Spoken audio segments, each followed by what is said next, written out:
SIR ಒಂದು crucial ಹಂತಕ್ಕೆ ಬಂದು ನಿಂತಿದೆ ಕರ್ನಾಟಕದಲ್ಲಿ. ಮೊದಲ ಹಂತ ಮುಗಿದಿದೆ.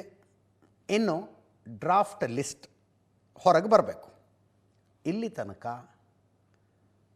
1,08,00,000 ಹೆಸರುಗಳು ಡಿಲೀಟ್ ಆಗಿದ್ದಾವೆ. 1,08,00,000.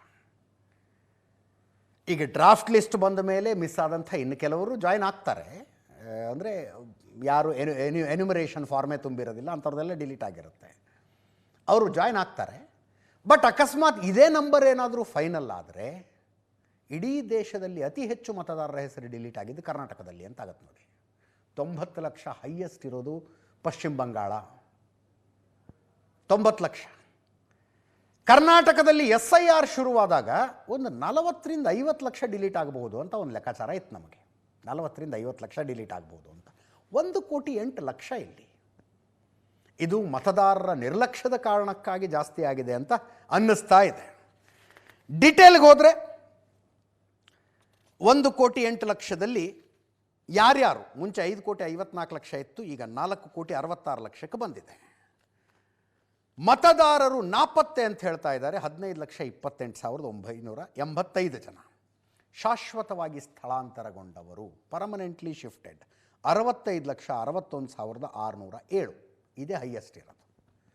ಮೃತಪಟ್ಟವರು 16,38,839. ಇದೇನು ಮಾಡೋದಕ್ಕಾಗೋದಿಲ್ಲ, ಇಷ್ಟು ಡಿಲೀಟ್ ಆಗದೆ. ನಕಲಿ ಮತದಾರರು 7,07,792. ಈ 7,07,792 ಎರಡೆರಡು ಕಡೆ ವೋಟಿಂಗ್ ಇಟ್ಕೊಂಡವರು ಅಂತ ಅನಿಸುತ್ತೆ. ನಕಲಿ ಅಂತಂದ್ರೆ ಏನು, ದೇಶದ ಪೌರರಲ್ಲ ಅಂತ ಅರ್ಥನ? ಹಂಗಾಗಿರೋದಿಲ್ಲ. ಇತರೆ ಮತದಾರರು ಉಳಿದಿದ್ದೆಲ್ಲ ಸೇರಿಸಿದ್ರೆ 3,94,722 ಜನ ಆಗ್ತಾರೆ.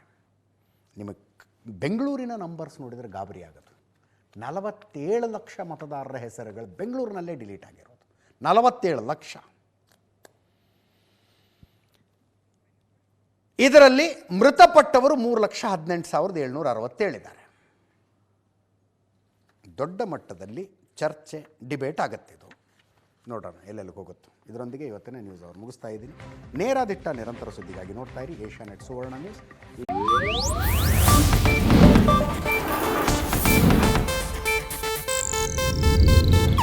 ಇದು ಏಷ್ಯಾನೆಟ್ ನ್ಯೂಸ್ ನೆಟ್ವರ್ಕ್ ಪ್ರಸ್ತುತಿ.